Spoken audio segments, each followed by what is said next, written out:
Welcome everyone. How's everyone doing tonight? Good. Thank you for coming out on a Thursday evening. My name, for those of you who don't know me, is Erin Graf-Zibin. I'm a professor of Spanish and Portuguese and comparative literature, as well as the director of the USC Burnside Experimental Humanities Lab, which is a hub for critics, theorists, and practitioners in the arts and humanities who seek to take intellectual and creative risks and move beyond disciplinary boundaries and genres, bringing together scholars whose research focuses upon experimental arts, literature, music, performance, film, and dance, as well as those who want to experiment with their own writing or creative practices. The lab facilitates imaginative, indisciplined work. So it's been a pleasure to work in collaboration with Visions and Voices in the Florentine School of Music on this incredible 3-day residency with Vijay Iyer. I want to first thank my colleague Jonathan Lyall, whose idea it was originally to bring Vijay Iyer to campus.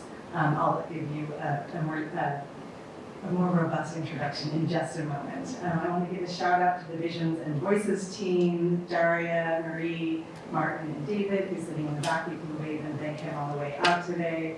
The entire Florentine School of Music team, they were really central, especially in the piano performance on Tuesday, as well as the masterclass yesterday. And finally, our own team at the lab, Monica, Melanie, and Inger, who made today possible, as well as the entire residency. So it's really an honor to introduce Vijay Iyer, whose public lecture on the topic of musicalities, scenes of sonic social life concludes an extraordinary 3-day residency here at USC. Described by the New York Times as a social conscience, multimedia collaborator, system builder, rhapsodist, historical thinker, and multicultural gateway, Iyer has carved out a unique path as an influential, prolific, shape-shifting presence in 21st century music. His musical language is indebted to the great composer-pianists from Duke Ellington, to Thelonious Monk, to Alice Coltrane and Jerry Allen, the rhythmic traditions of South Asia and West Africa, and the African-American creative music movement of the 60s and 70s. He is the Franklin D. and Florence Rosenblatt Professor of the Arts with a joint appointment in the Department of Music and the Department of African and African-American Studies at Harvard University, where he founded the Department of Music's doctoral program in creative practice and critical inquiry, a unique program geared towards exceptional music makers with a research orientation. So this creative, critical sensibility makes Iyer a model for what we at the lab aspire to do. So Vijay Iyer actually began his academic career quite differently. Having studied mathematics and physics at Yale, he began a doctoral program in physics at UC Berkeley, but after a few years chose to focus on his musical pursuits instead. So in 1995, he assembled an ad hoc interdisciplinary PhD program at Berkeley titled Technology and the Arts. His 1998 dissertation developed my paper clip is working all too well. His dissertation developed a perspective on embodied music cognition, drawing on case studies and epistemologies from West African and Afro-diasporic musics and the then emerging paradigms of embodied and situated cognition. This research at once supplemented and critiqued the prevailing information processing paradigm in music cognition, decentered that field's Eurocentric orientation, and harkened the so-called embodied turn in music studies. His subsequent writings have appeared in many journals: Jazz and Culture, Current Musicology, Journal of the Society for American Music, Critical Studies and Improvisation, Journal of Consciousness Studies, Music Perception, and Behavioral and Brain Sciences, as well as many edited volumes. Because we've heard about Iyer's many albums, awards, and accolades over the past few days, I wanted to highlight his more kind of academic side in my brief introduction today. Yet, I want to insist that it is precisely the inseparability between art and scholarship, between theory and practice that makes his thinking and music making so rich. If his solo works and many collaborations with other artists, not only musicians, but also poet Robin Cost-Lewis, novelist Teju Cole, filmmaker Prashant Bhargava, and visual artist Carrie Louise, among others, are profoundly conceptual, his scholarly writing can and should also be considered creative work. Indeed, he does not take music as an object of study, but rather presents us with a thinking that emerges from the music itself. Iyer's work emphasizes the embodied, but also the profoundly social aspect of music, its composition, performance, and listening. Iyer is a social thinker, one committed to social justice. He teaches us that music making, and therefore existence, is necessarily relational. We are always living and acting, thinking and listening with and for others. Finally, we learn from Iyer that listening is an active engagement with, rather than a passive reception of, the other. So keep that in mind as you're sitting there listening today. After the lecture, Iyer will be joined by Jonathan Leal, who is a critic, musician, and assistant professor of English here at USC. Born and raised at the US-Mexico border, Leal creates literary, musical, and integrative arts projects focused on creative resistances to bordered life. He is the author of Dreams in Double Time, the creator of numerous musical projects, and serves on the board of directors of the National Book Critics Circle. So please join me in welcoming our special guest tonight, Vijay Iyer.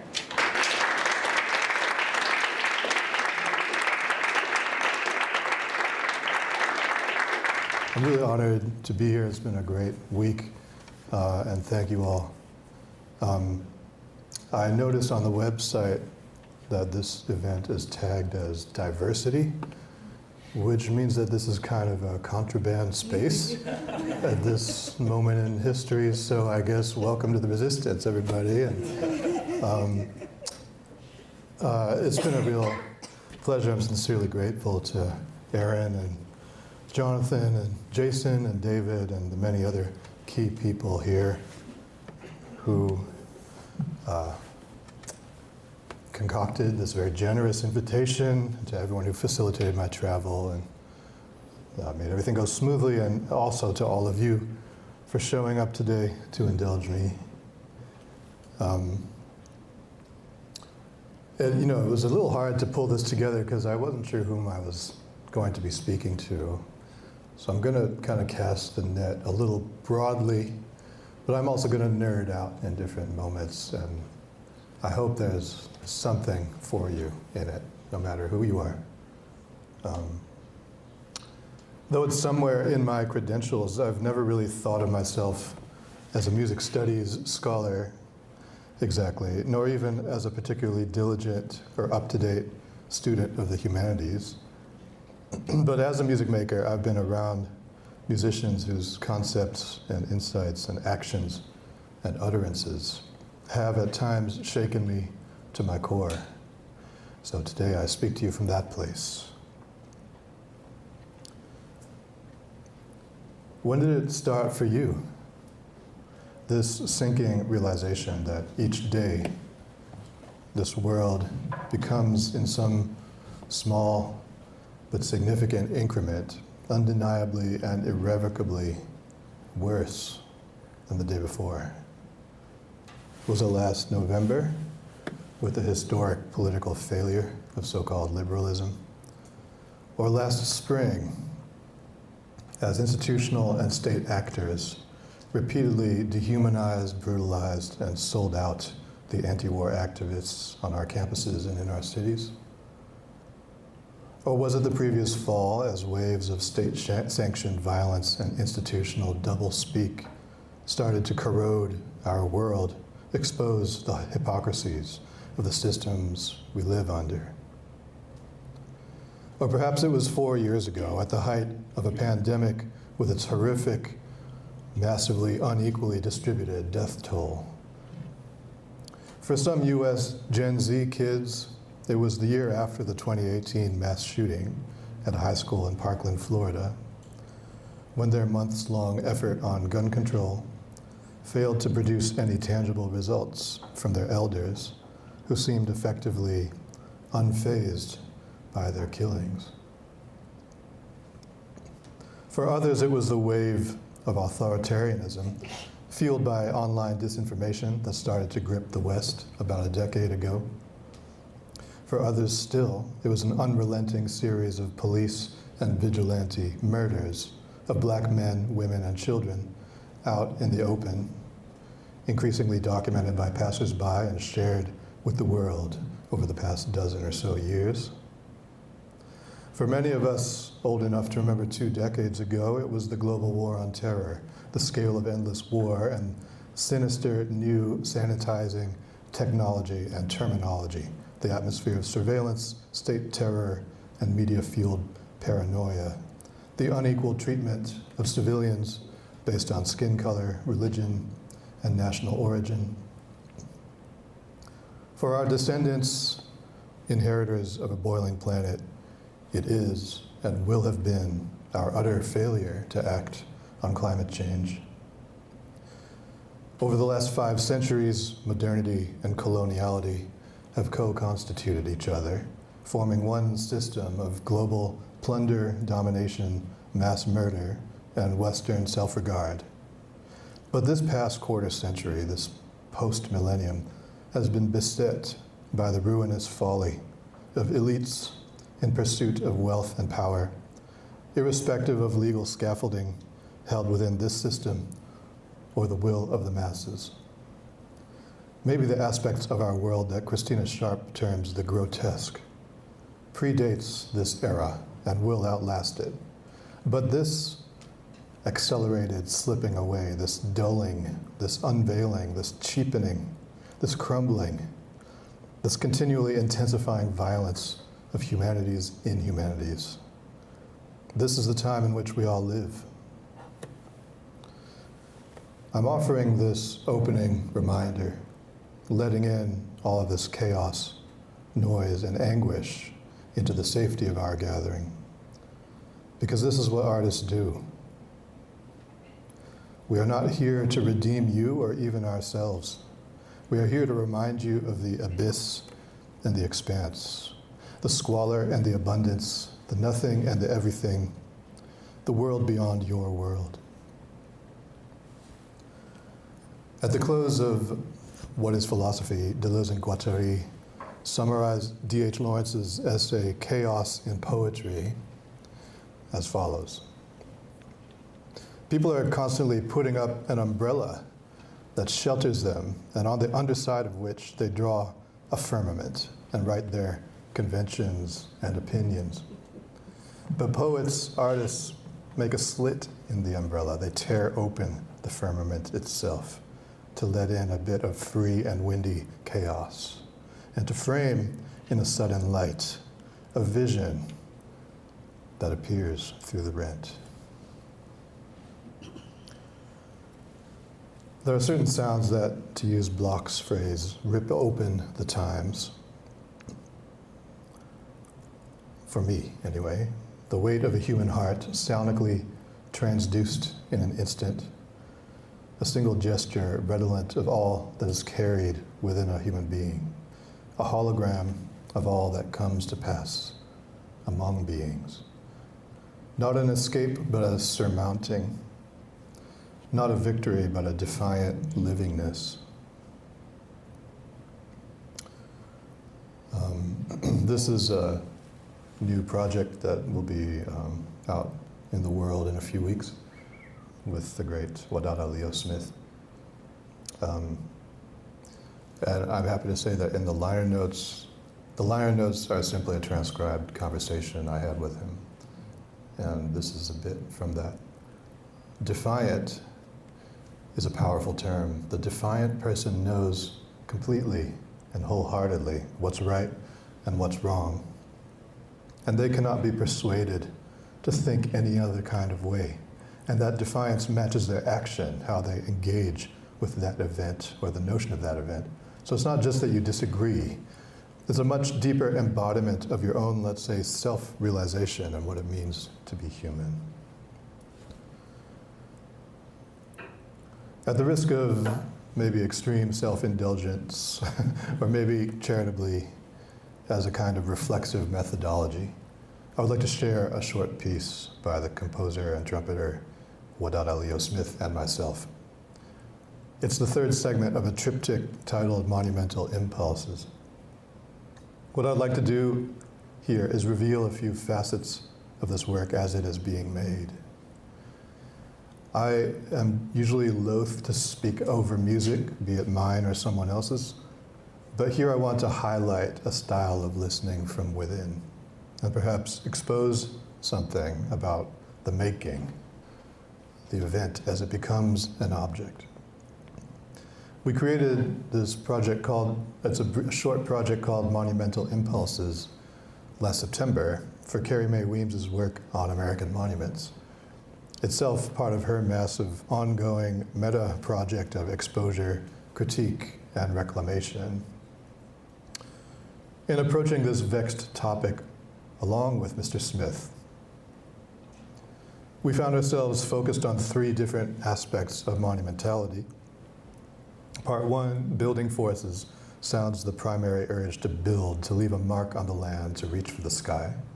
Part two, forgotten voices, confronts the inevitable tendency of the powerful few who narrate history to, in doing so, erase countless others.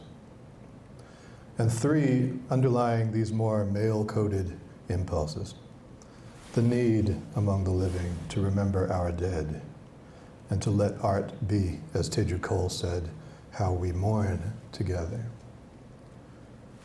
Our effort with this work was also to reclaim and decolonize these processes, or at least to interrogate their structuring presence within ourselves.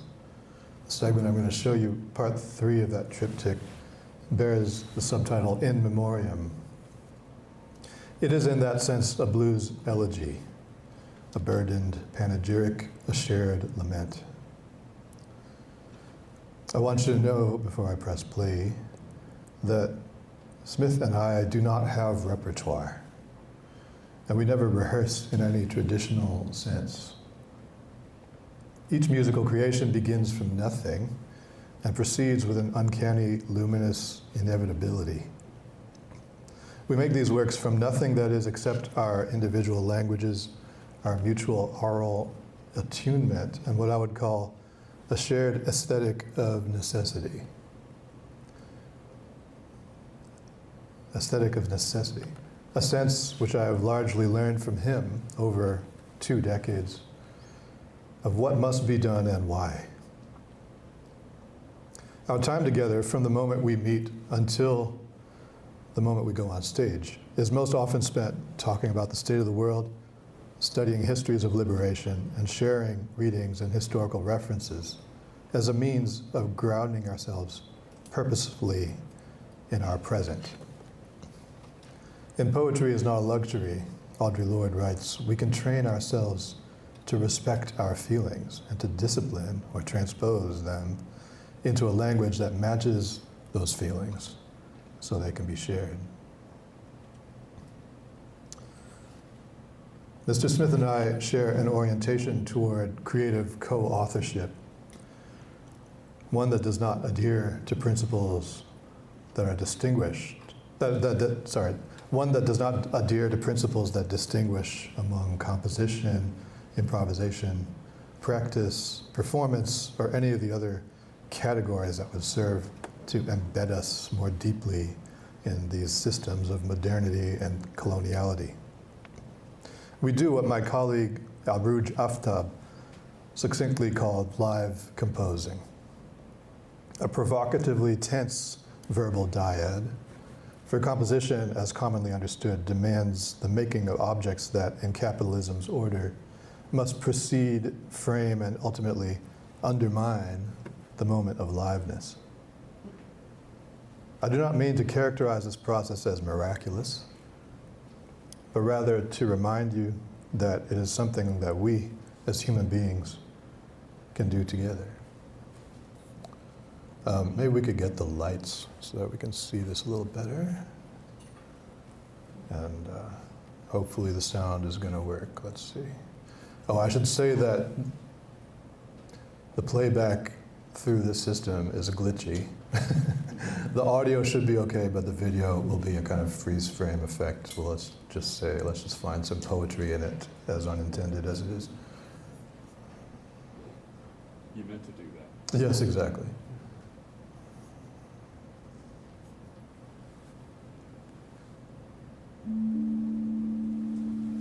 To say that this is real time isn't enough. This is a joint articulation of some shared truths. A series of composite decisions in a network of interdependence. It begins sometimes with a series of sonic exhalations, caresses, probing the silence, before fully stepping into the space, calls to one another and into the territory, halting and vulnerable, but fully intentional, breaks and all.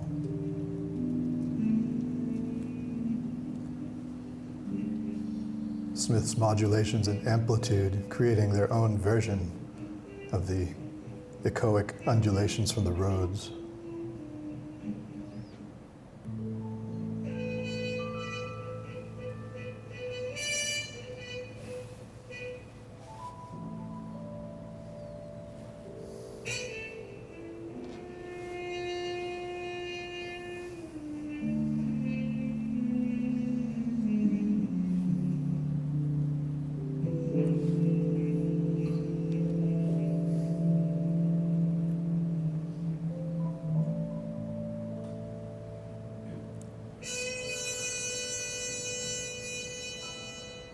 A pattern emerges, a pendular sonic motion that signals that we are now walking together. We're not synchronized in sound, but in intent. Our actions tracing out counterpoint. Soon, perhaps a progression reveals itself. We are in a formal module that we have discovered together. A room or a patch of earth with a distinct shape and affordances for moving within it. Then suddenly a bridge appears to somewhere and he steps right across it. I'm struck by how he moves with familiarity across this new terrain, a sage limning the space with a mute. Singing a song we didn't know we knew. Name-checking, history, memory, pain, and mourning.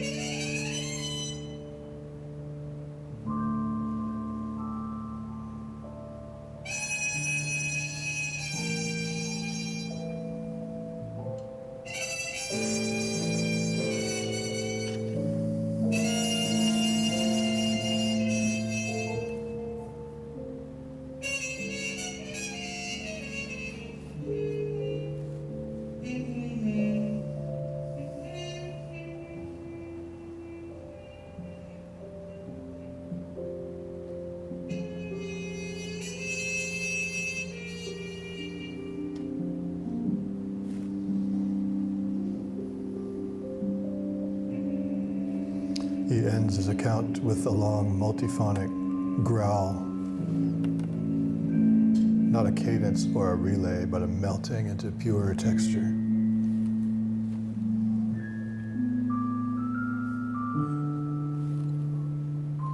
As I play by myself, his body is a satellite dish, receiving on all frequencies.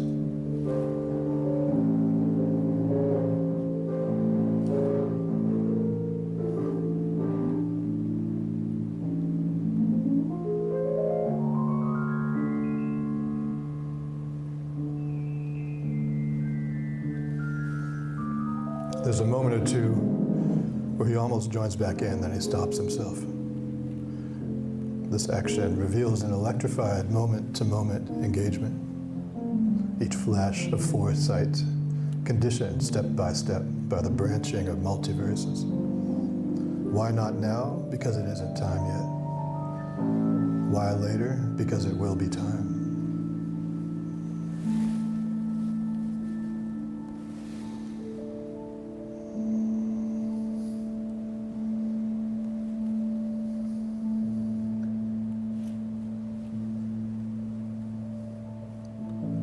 then when that moment comes, why is it again with this guttural moan, this bottoming out of melody or of song? These melancholy gestures of emptiness.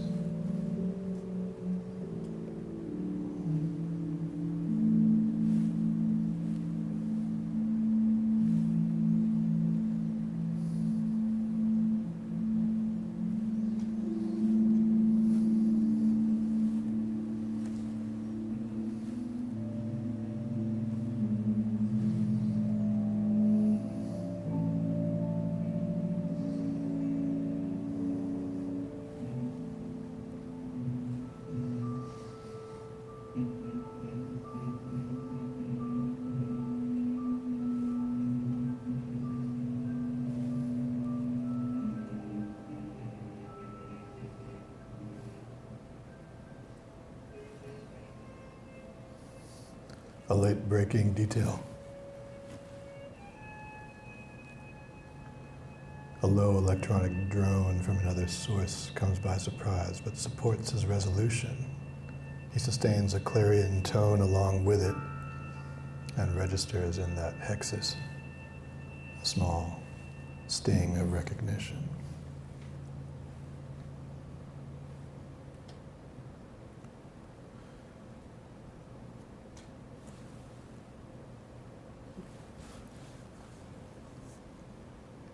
The question, oh, sure, thanks.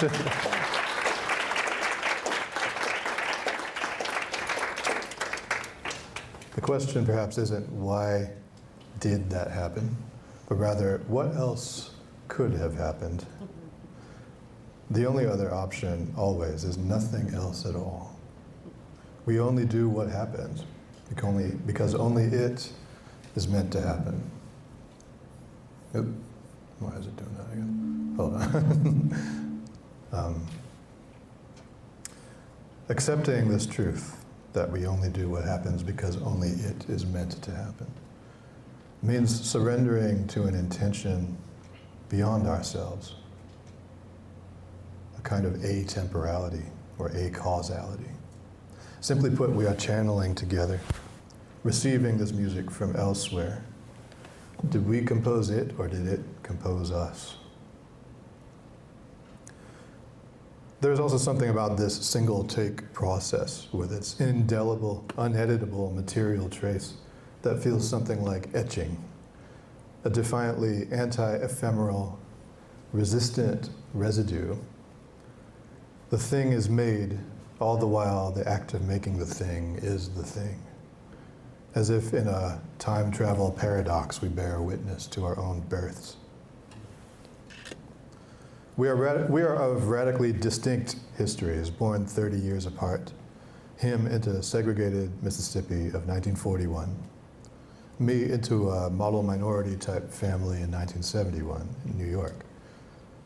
And we are both interested in what it means then to use this co-channeling process to interrogate the intimacies of 4 continents that brought us to this moment. To stand up gingerly in this haunted place, bearing sonic witness to the unbearable monumentality and coloniality of being while American. To peel back this clouded bait and switch discourse of civil rights and immigration. To sit instead with the burdened legacies of domination, cruelty, subjection, and survival. To build and be our own counter-memorials, to carve our names into their walls. The day after the 2016 US election, which felt something like the one we experienced a few months ago, as you may recall, I traveled with Mr. Smith to play for an audience of mostly white, mostly liberal, and visibly shaken concertgoers in Seattle. Spending that particular day with Smith, the day after the election, was grounding and clarifying. Unlike many of the people around us, he effused an aura that day that was not one of shock, surprise, or disappointment, but a serene composure. The sureness that one feels when one's predictions are affirmed yet again. It was not news to him that this nation, under whose systems his people had suffered for centuries, could still behave in this way, that its electorate could choose bullying and overt bigotry over a shallow pretense of compassion and parsimoniously distributed human rights. The liberal narrative of progress, the reformist notion of making a more perfect union by diversifying the position of commander-in-chief of the most lethal army in the world, was revealed as fundamentally irredeemable. What must matter more, after all, representation or black lives?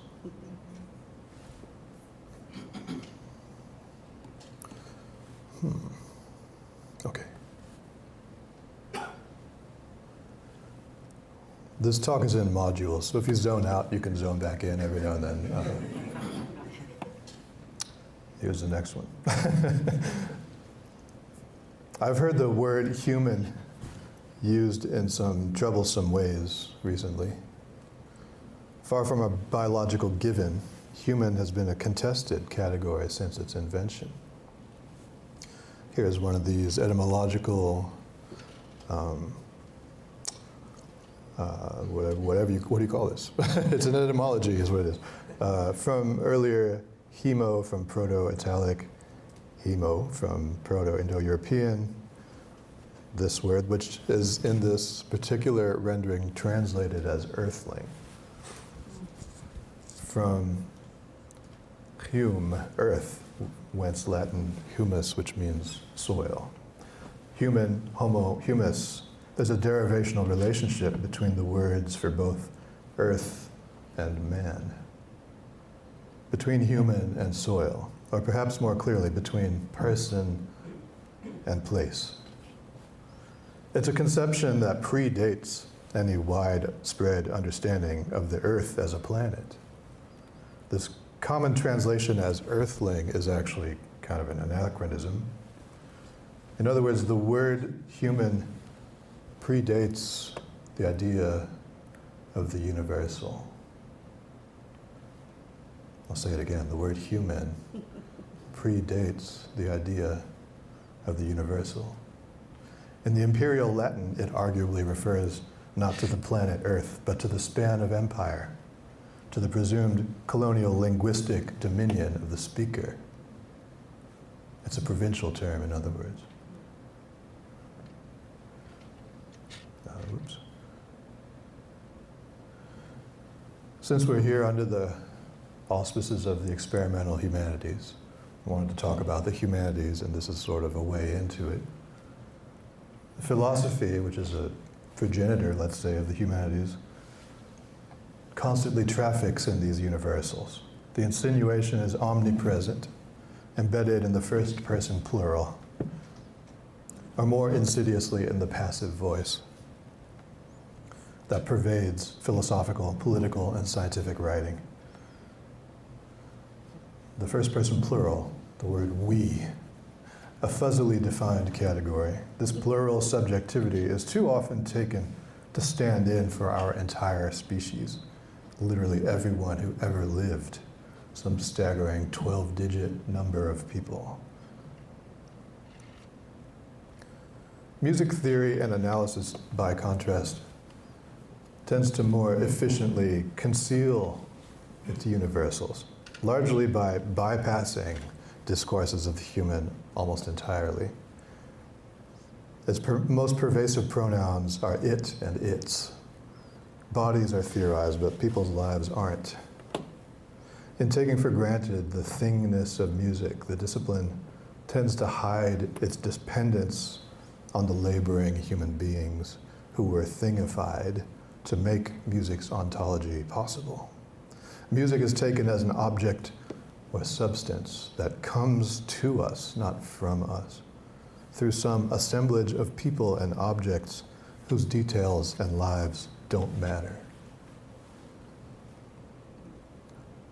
The example that comes to mind is the first pipe organs were, of course, supported by a bellows, which was then, of course, pumped furiously by an army of altar boys somewhere in the back.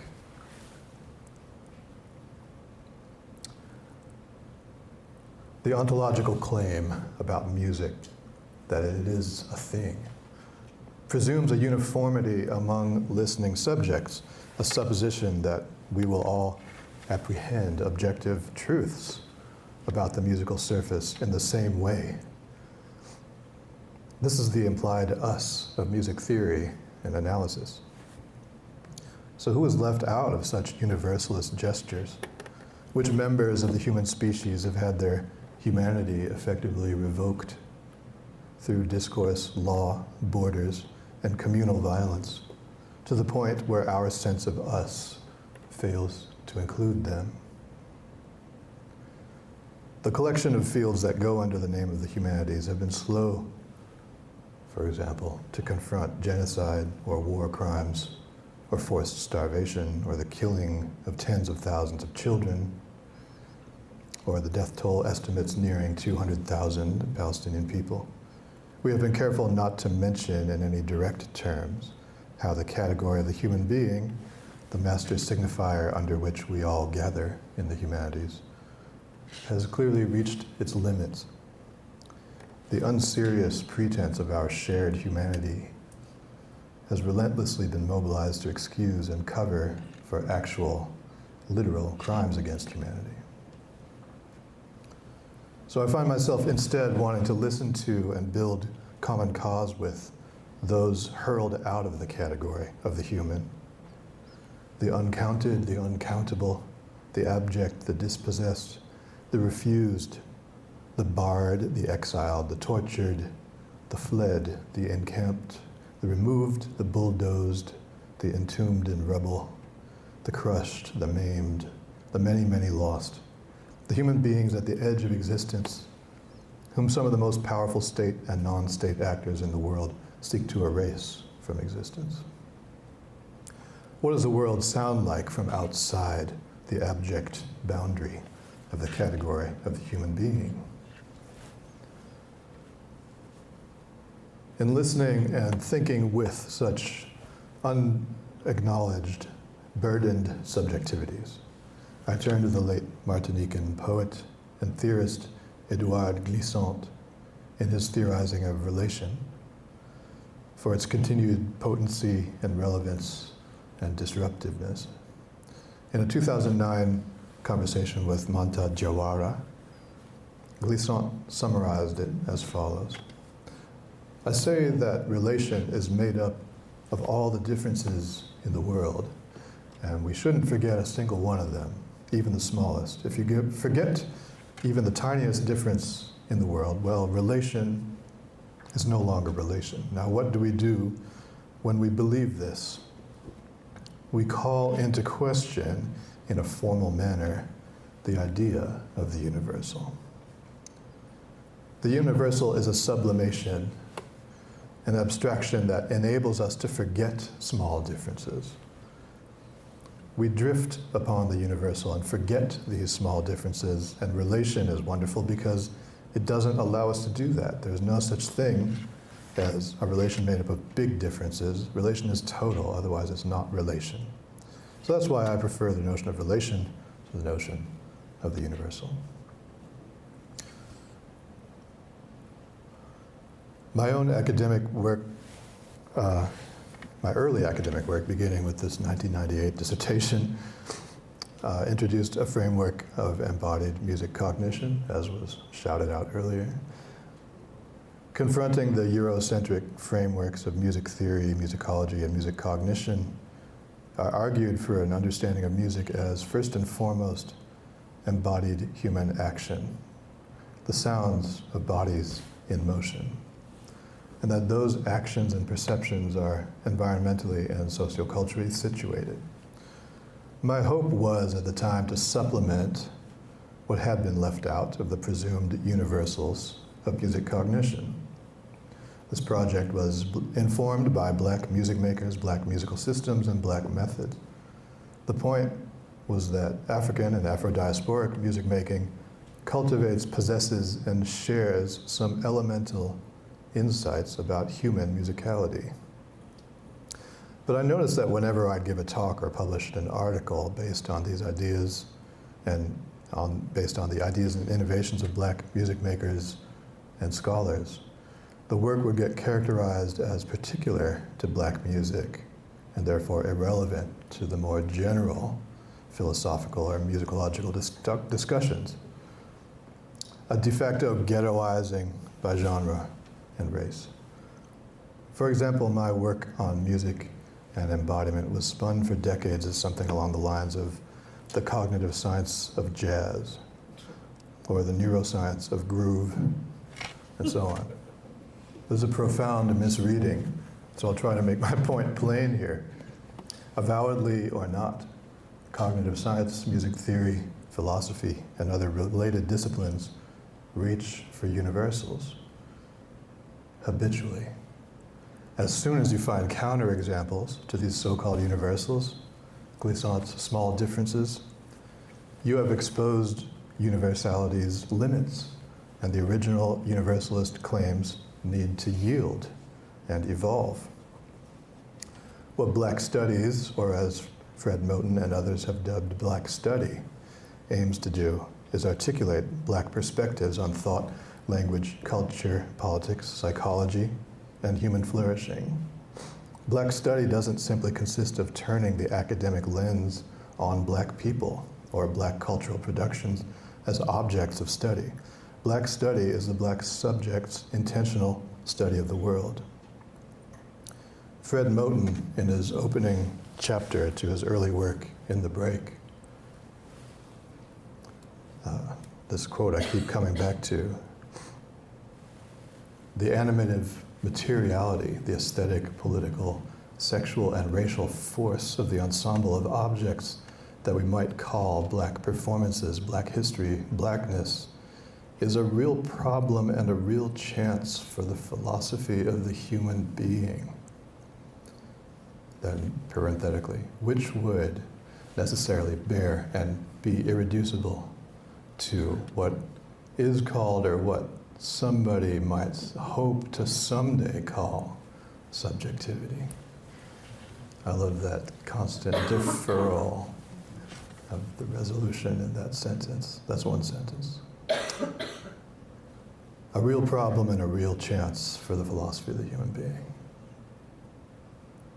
This needed to be said because of the large-scale revoking of personhood of black and brown people, the removal from the category of the human being that was and is enacted by genocide, colonization, displacement, and enslavement, the same category of the human being we think we mean when we invoke the category of music. It was for this reason that I more recently began to question music as a workable category, because it presupposes and takes for granted the category of the human being, a political formation whose boundaries are continually contested and troubled. Are trans rights human rights? Do Black Lives Matter? Can a person be illegal? Do Palestinian men count as civilians? These questions of today force specific communities to the edge of the human category. I claim that the category of the human, that contentious, fraught, conceptual battlefield, is also the category of music. What I mean is that far from being ontologically secure, music too is an ideological battleground, a space that is not universally agreed upon, but is discursively constructed and policed to make it seem as if it were so.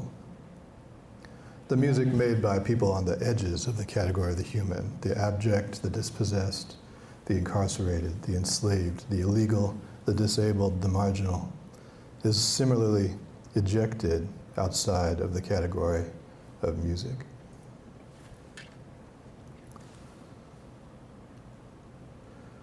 Okay, this is the next module, if you want to browse yourself. Shifting gears a little. There's a picture of a 1974 Baldwin Spinet, the exact same year that my family acquired a Baldwin Spinet.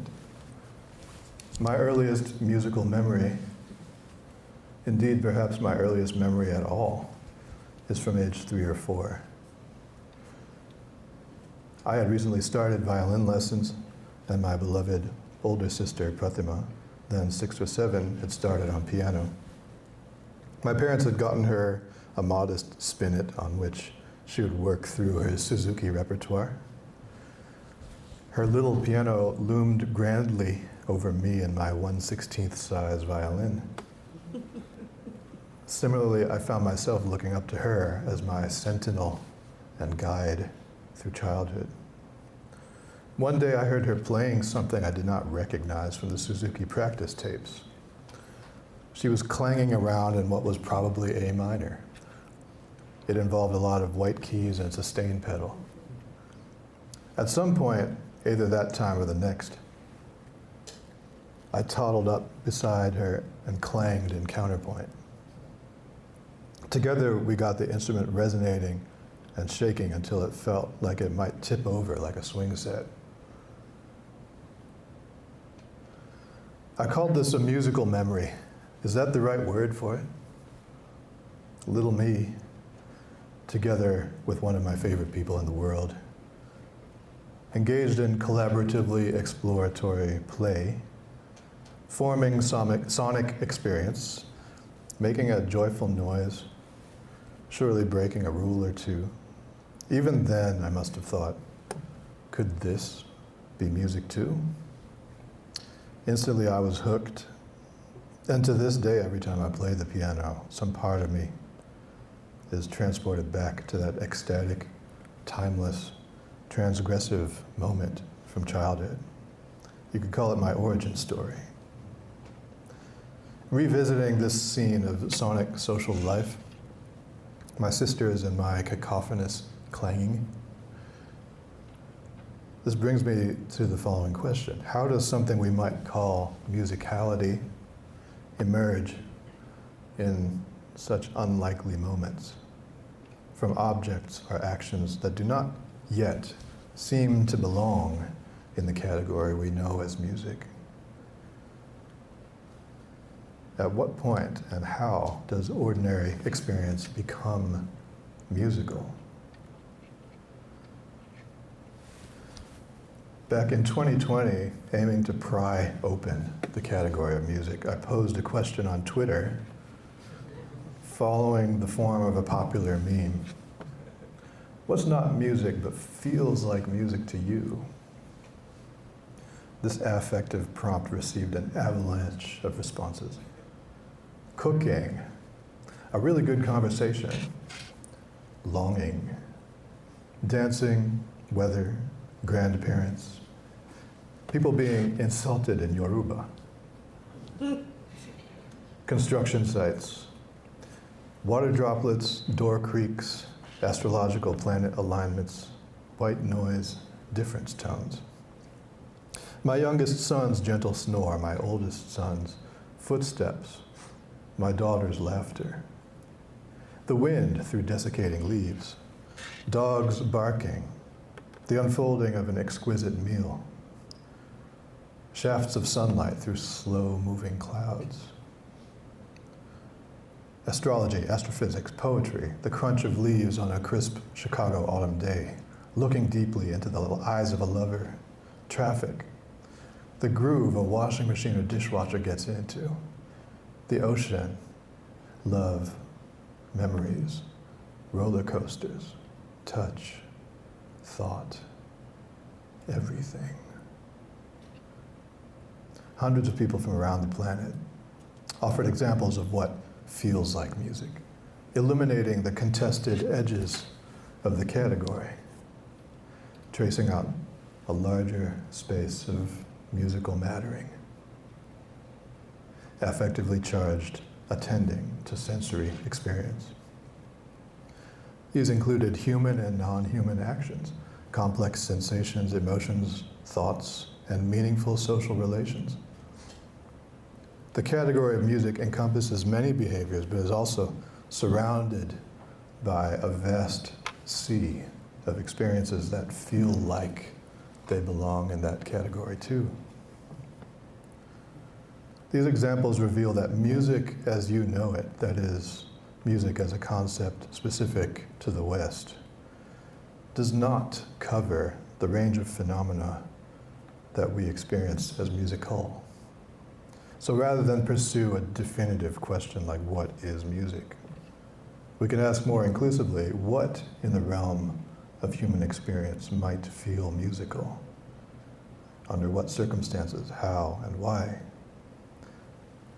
As any affect theorist will tell you, feelings are not trivial. They are somatic activations at the intersection of biology, neuroanatomy, and culture. Feelings link private experience to public life, the intimate to the systemic.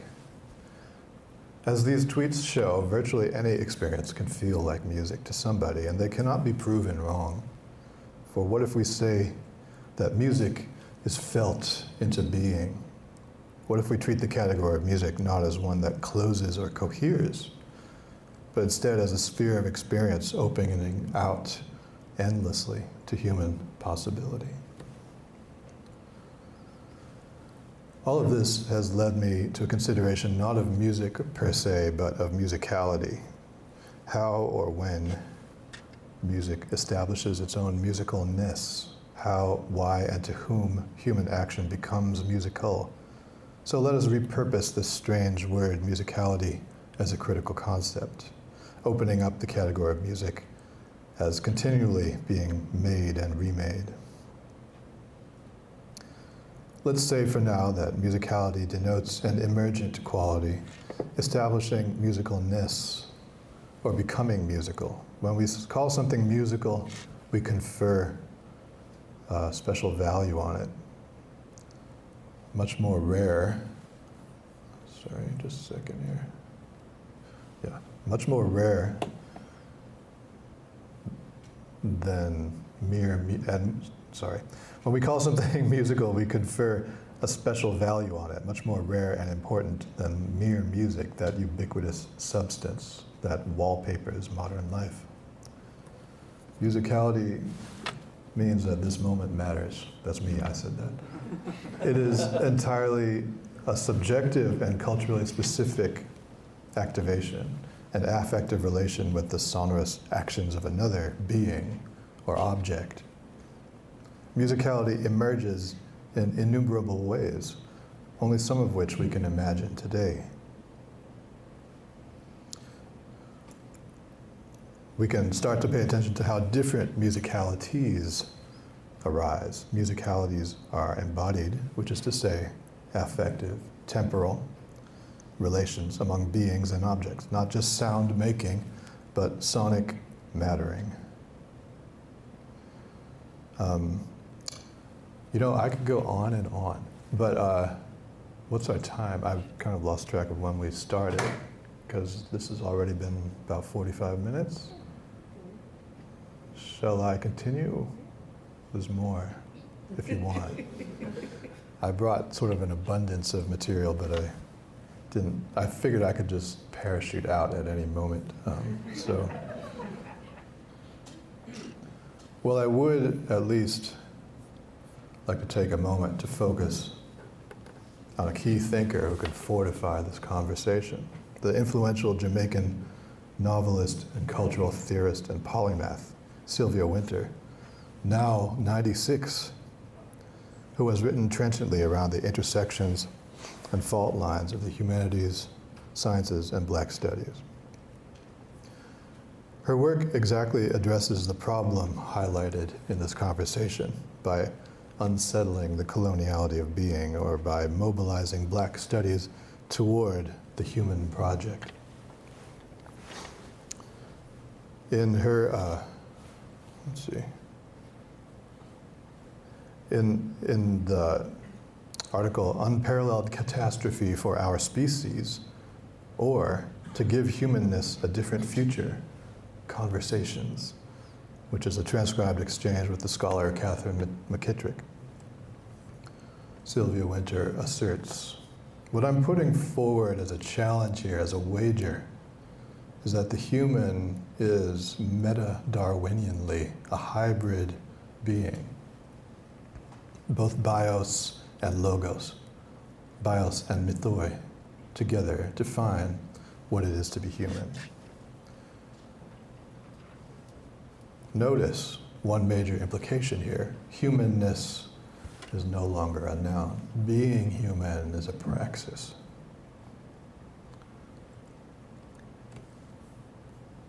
So she calls for us to relativize the West's hitherto, this is how she speaks, by the way, relativize the West's hitherto secular, liberal, monohumanist conception of our being human.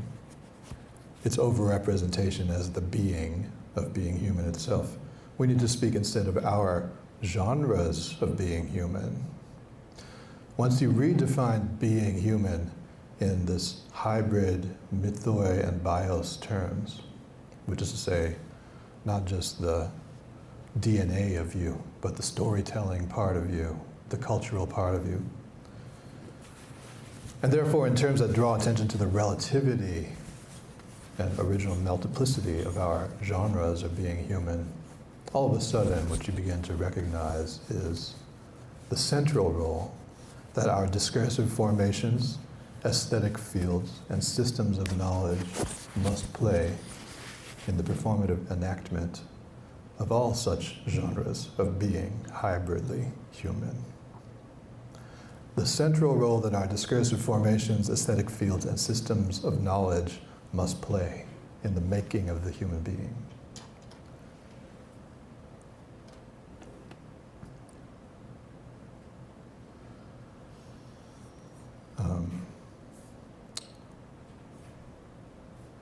Let's see. To this end, she, I thought I had this picture in here, maybe I don't. Okay. Well, she considers the site of Blombos Cave, South Africa, home to the earliest pieces of human art ever found, a 77,000-year-old etching in ochre. Actually, let me find it. Blombos Cave, South Africa. We talked about this. Home to the earliest pieces of human art ever found, a 77,000-year-old etching in ochre, in a humanly organized crosshatch pattern, in the context of what is further revealed to be a 100,000-year-old workshop holding the tools for art making. It is found among evidence of catching, cooking, and serving shellfish, an originary site filled with all the ingredients for culture making, a cave by the sea where humans have gathered with their creations and creating anew, nourishing and grooming one another, marking objects with images for future generations. Winter unpacks the significance of these art-making practices around this master symbol of processed ochre, specifically what she calls the symbolic transformation of biological identity, as ochre as material comes to represent women's blood. She suggests that this moment makes the category of the human as not just a scientifically defined biological creature, but as bios plus mythoi, an origin story, let's say. Here we have an early instance in humankind's cradle of a community bound by an originary myth expressed in a creative act, marking the slab, a mathematical remapping of an object, an intentional reordering of the world through the work of the hands. So where is music inside of all this? It has to be everywhere. What might a human life world sound like? A scene of sonic social life among artisans and others gathered inside the echoic caverns of Blombos Cave, 90,000 years BCE. If we want to consider what music means, or might hold true at all, or what might hold true at all about music on the scale of the human species, in all its genres of being human, including music you will never hear, made by people you will never meet or even know about. People from Europe's last 5 centuries and people who died almost 1,000 centuries ago in coastal South Africa. It's then necessary in fact urgent, to rethink music as an ancient embodied communal ritual practice of constructing humanness, straddling biology and myth. Music making is our ancient sonic practice of transforming mutual embodied human presence into something symbolically significant, into something that matters. To connect Winter's genres of being human to what I'm calling scenes of sonic social life is also to accept all genres of being and doing, not as fixed practices, but as local, provincial, contingent modes of relation that emerge and recede in time, just like the category of the human itself. Our domain of study should be musicalities, humankind's varying modes of sonic relation and sonic mattering, rather than music, the ontological object or substance or action or event. Musicalities emerge not through obvious aesthetic judgments or scientific facts, but rather through a plurality of dynamic, speculative, affectively charged ritual relations, liminal zones of experience whereby human beings across the eons have sought to create and commune, to hail and be hailed, to hold and be held, to lose themselves and be remade, to become part of something larger than themselves. Musicalities then are continually being unmade and remade across humankind's thousands of centuries. Our genres of being human together, our many scenes of sonic social life. All right, I think I'll stop. Thank you.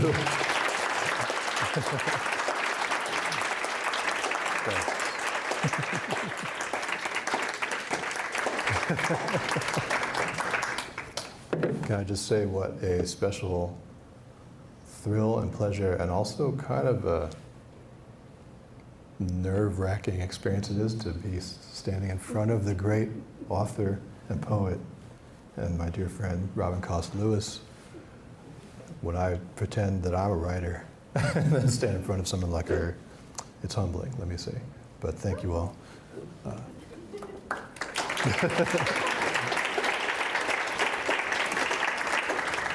That was transportive, magisterial in some ways, and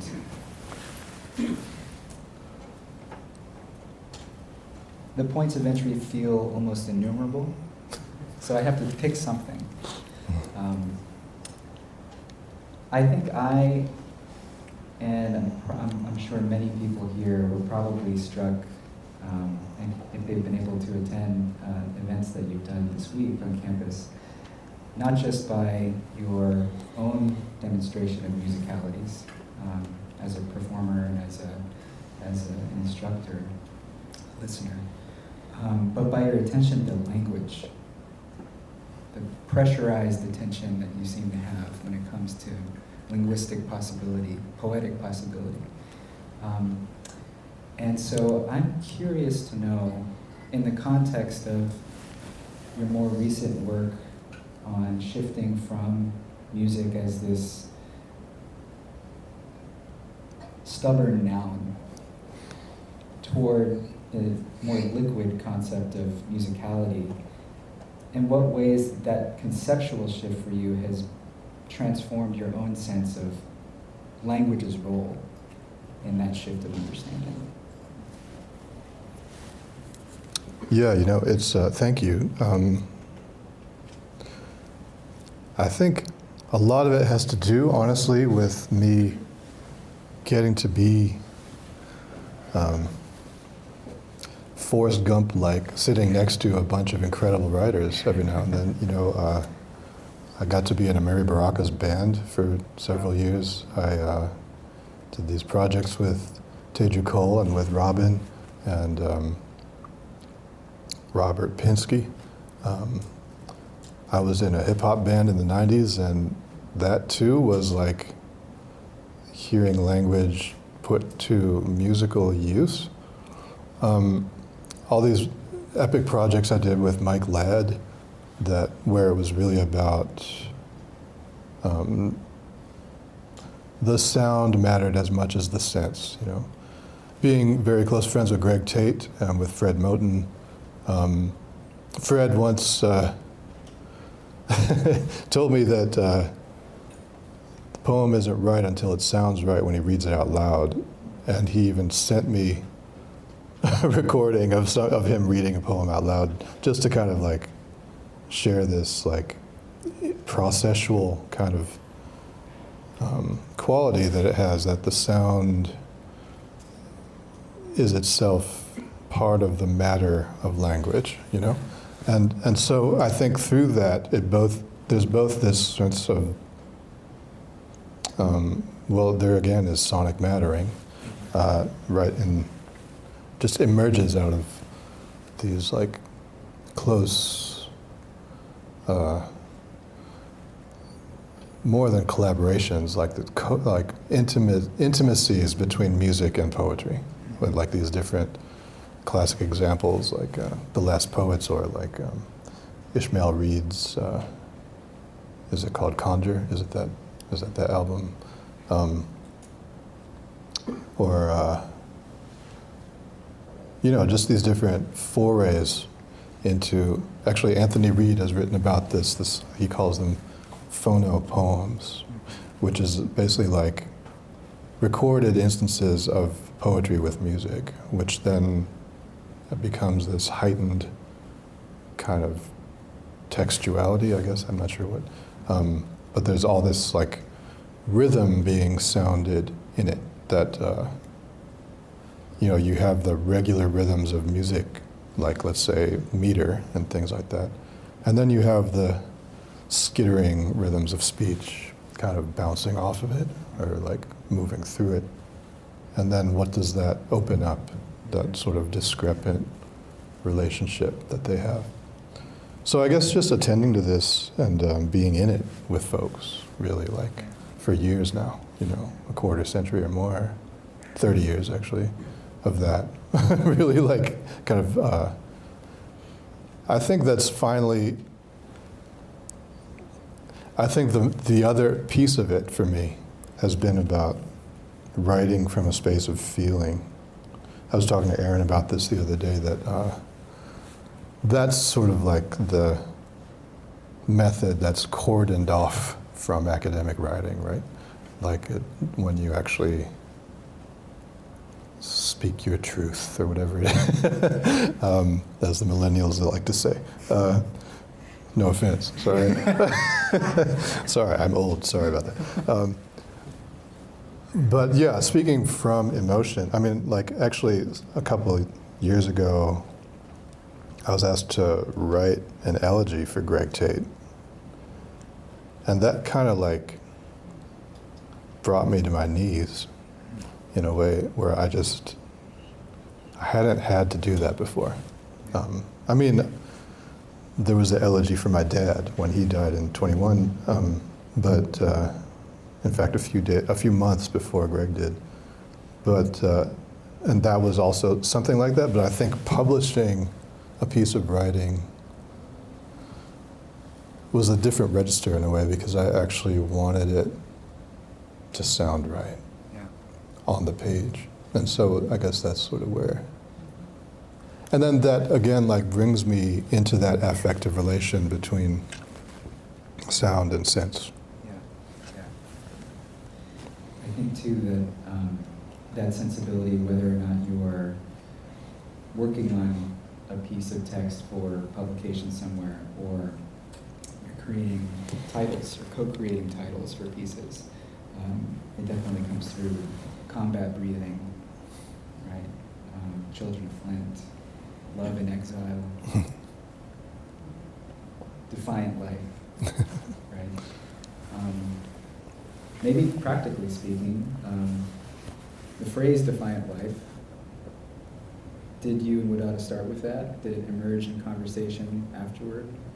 What's the origin story of that? It was very much, it came through the process. I think when we had the chance to make this album, not what you just saw, but a couple months earlier, July of last year, it was made for ECM Records with the legendary producer Manfred Eicher. So we were in the studio in Switzerland, of all places.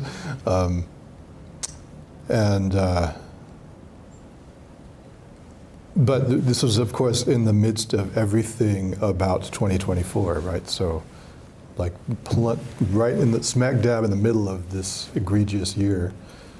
And so it was abundantly obvious to us that this project was carrying everything, burdened by the present. And the other thing was, I mean, a lot of our work is, as I described and demonstrated, this kind of live composing, let's say. But we also each happened to bring in one page each of written music. And his piece was called Floating River Requiem for Patrice Lumumba. And my piece was called Kite for Rifat Al-Arir. And so this is just where we were. You know, we were just in this space of meditating on and celebrating these figures who had become exemplars in their methods of resistance and their forthrightness and fearlessness.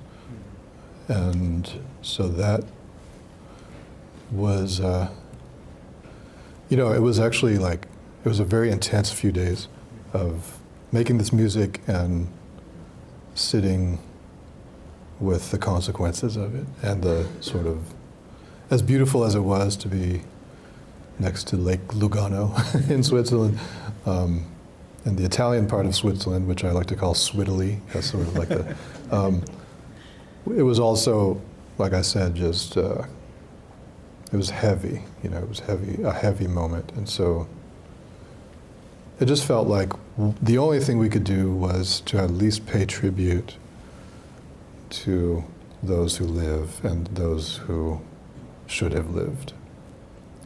There's also a piece on the album called Sumud, which is the Arabic term for steadfastness that is associated with Palestinian resistance. So it suffuses the album, I think, in a lot of ways. Yeah. Comes out in 3 weeks, so 4-year copy. Maybe just one last observation before we kick it over to everybody. You said something that I think will linger with a lot of us, that one of the tasks of the artist is not to redeem, but to remind.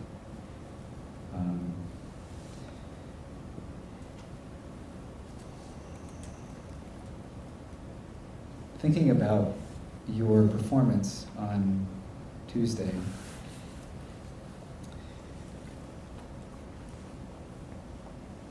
in the moments leading up to being on stage and having, you know, a few hundred people looking up to you, literally, where do you go inside yourself? And do you go to a place with the intention of reminding? Do you go to a place with the intention of creating co-presence? Or do you go to a place, specifically in the solo performances, where you feel, to crib from Baldwin, that you're trying to find some language that can bear the weight of reality?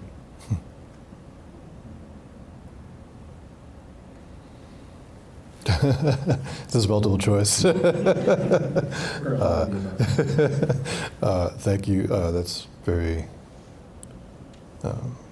powerfully asked. And Where do I go?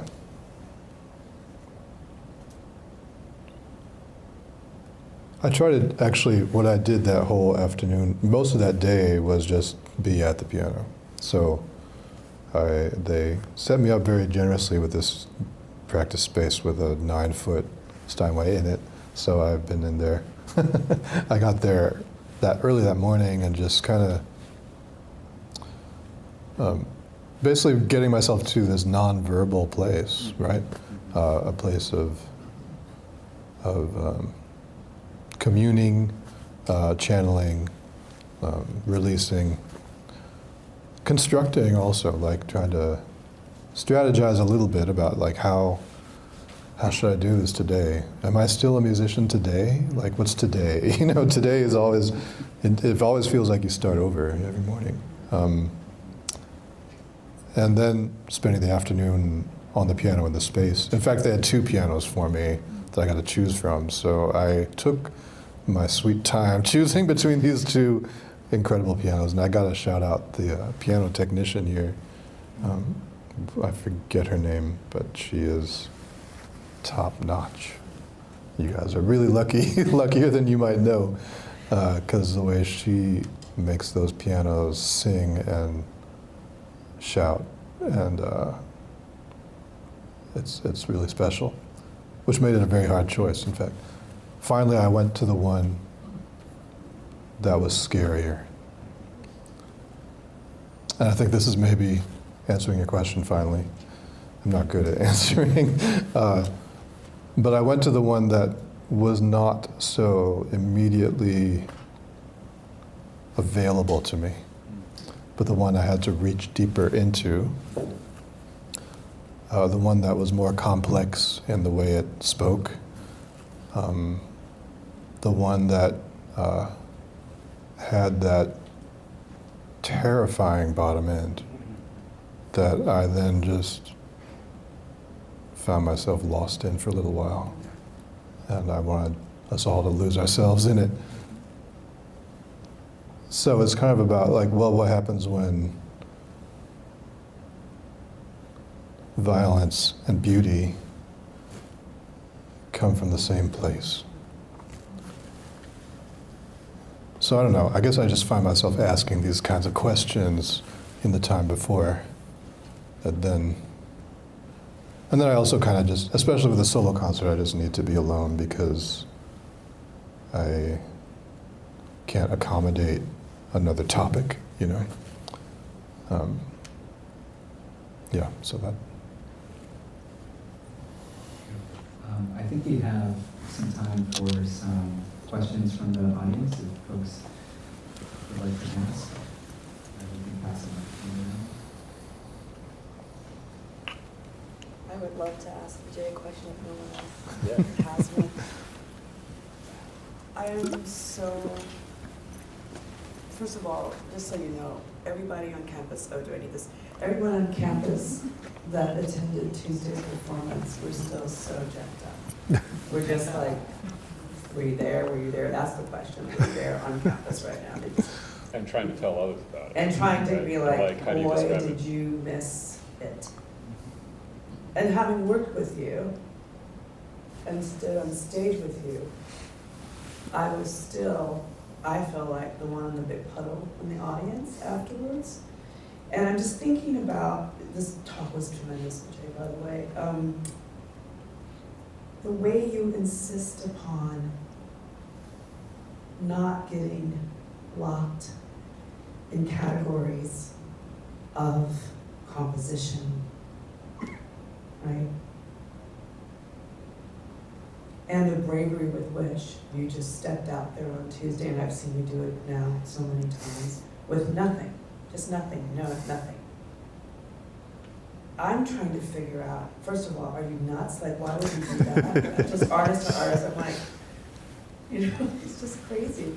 But also, I think because of your kind of, I'm sorry to use these terms, I know they're really colonized, but aesthetic courage, you take us all with you some other place together, and we get there together. And it's such, the generosity is immense.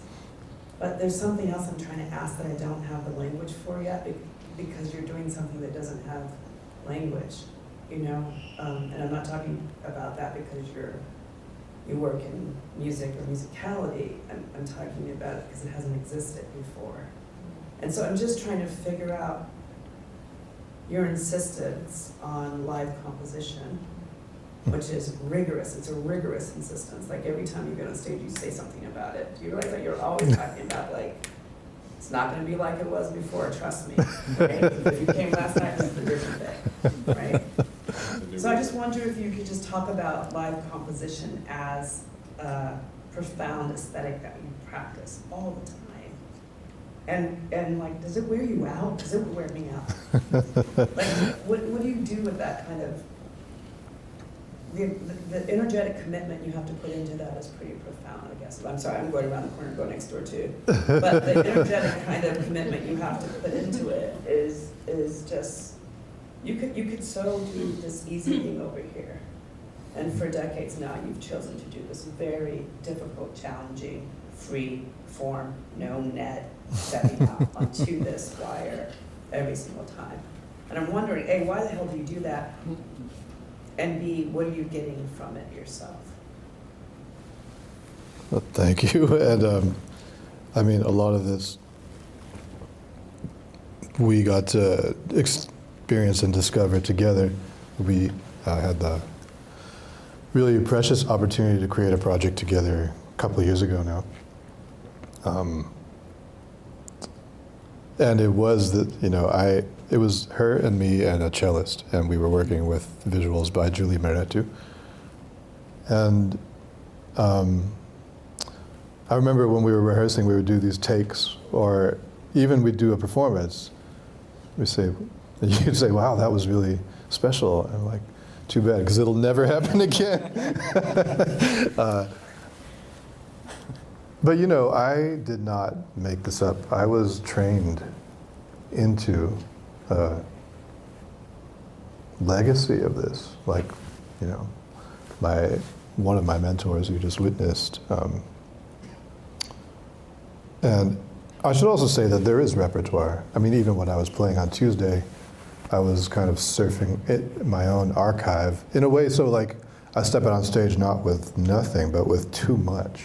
In fact, like, in fact, I need to close my eyes because there's too much of it, you know? And so then it's like, okay, how can I just glide across it today? And yeah, it won't be the same as yesterday. And in fact, committing to that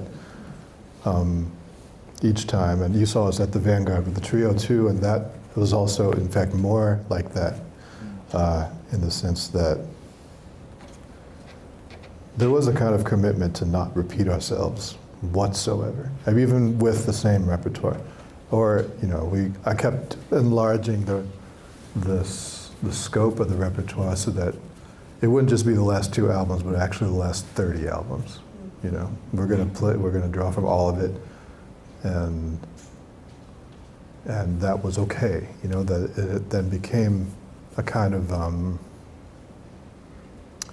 what does it mean then to revisit something I wrote 30 years ago, or 20 years ago, or 10 years ago, today, and then juxtapose it all, like put it alongside each other so that it's then, and then also find these pathways among them that I hadn't noticed before. You know, these kind of like trap doors from one piece to another, or these sort of similarities that I like, oh, well, this actually reminds me of that, so let's find a way to go from A to B.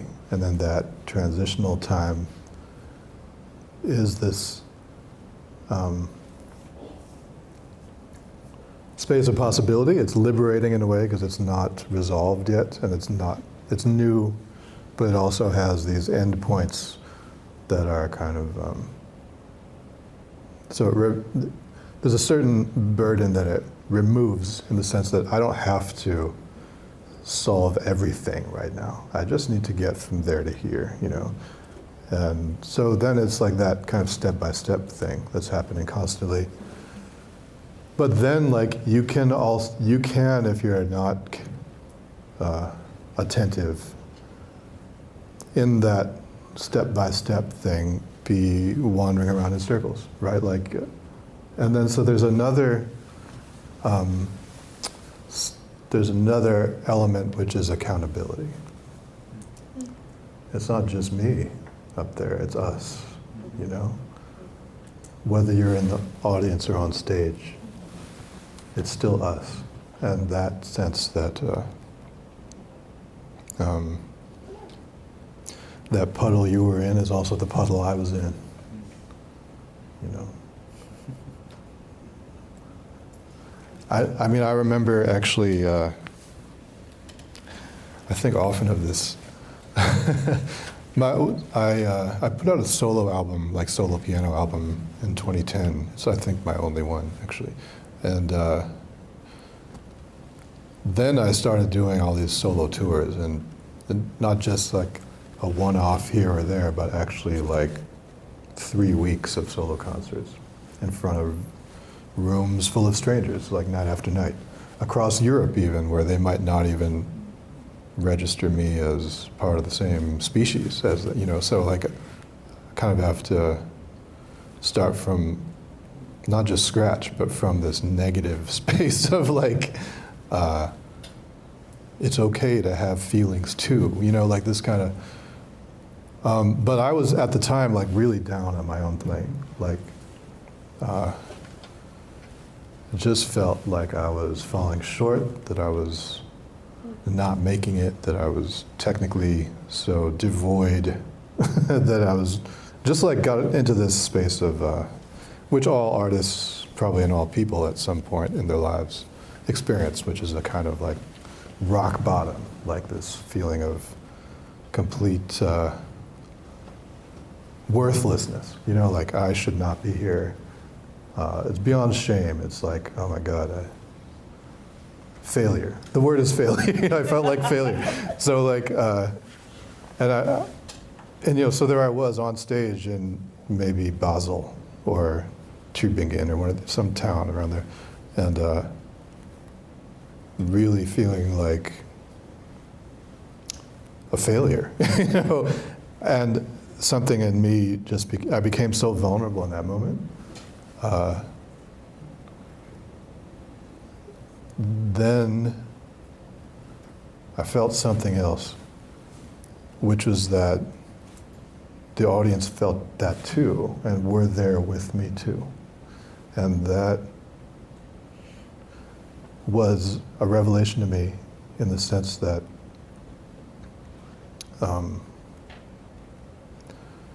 I thought it was about being great. And then I realized something else about how we're all in it together. We have time for one more question.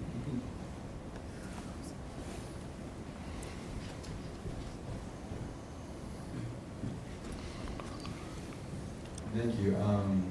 I was at the workshop yesterday as well as the concert, and I was just sitting there watching you listen to these ensembles for the first time, and I was thinking about what you were hearing that I couldn't, simply because I have had a tiny fraction of the hours spent with music that you have. And so my question is, how do you approach music differently when you're hearing it for the first time versus when it's something you know? And can you speak a little on just like how you approach music in general when it's not yours and when it's something that you are being asked to then workshop or something like that? Something about music is weird, which is that it's always the first time. It doesn't matter how well you think you know a piece or a track or a song, or that there's something unrepeatable about the experience, the encounter between the body and self that you are and this object as it is. So I never assume anything about even things I think I know. In fact, the closer you listen, the more you realize that the experience you thought was fixed is actually not. You know, it's not. It just keeps changing. And that's a good thing. That's like one of the great rewards of, thankfully, recorded music, especially like, I don't know, well, I won't diss anybody. But like, certainly like, music that is born of human relation. So like when it's a band in a room playing, or, you know, a group of people playing at the same time, then you hear layers of relation kind of revealing themselves. So that's basically how I approach it, whether it's live or not, which is to hear relationships. And I also try to just meet musicians as fellow. I just speak musician, like artist to artist, to people. I'm not coming in as an expert. I'm actually just coming in as a listener. Because I think the hardest thing for an artist is to hear it from the outside, or to see it from the outside, or to read it from the outside. What is it like to walk up to this knowing nothing about it, or about me, you know? And so just offering them that, just kind of like, it's really just, I go with my gut, honestly. But I also try to, as someone who does it too, then I try to inhabit like the whatever it is that they're trying to do. I can imagine myself trying to do it too, you know, and then, so it's kind of about navigating that space between what's being done and what wants to be done, you know, and then me being on the outside, I help them kind of connect that. That's the main thing. Does that make sense? Yeah, and it was really, I didn't expect it to work, honestly. I mean, it worked. It's different, in fact, doing that with an audience, an effective audience of not just peers of the people on stage, but all kinds of folks in there. And which meant that there's, again, that word accountability, right? There's this like, okay, do you guys hear this? I think I hear it, but do you all hear it? And then it was like, wow, everyone hears it. So then you actually feel it working, you know? I mean, this is the thing about what happens with music students, is that most of the time they're just playing for each other, you know? So then you get this really skewed sense of what matters. I remember the first time, in fact, that I worked really immersively with Mike Ladd, the poet, on our first project called In What Language from 2003. And I realized that everything that I thought mattered in music was not what mattered to him. Like, it was actually, he was experiencing it from an emotional place and from an energetic place, not from a place of achievement or correctness. Another time I was working with the filmmaker Haile Gerima, and he didn't have any musical terminology whatsoever. And he's like, Vijay, I like this piece and that piece. Can we make a sandwich of the two pieces? I said, sandwich? Never heard that word in a music theory class. But then to sit with him and experience, like sit with him at the editing desk and watch him cut to the music that we had made for him. And so to experience it from the perspective of someone else who's outside of your practice, that's the deepest musical education I've had, I think, is working with non-musicians and experiencing music from that outside place, which is actually the human space that we all want to get to. That is time for us, Professor Vijay Iyer. Thank you. Thank you so much. Thank you, guys. Thank you all. Everybody doing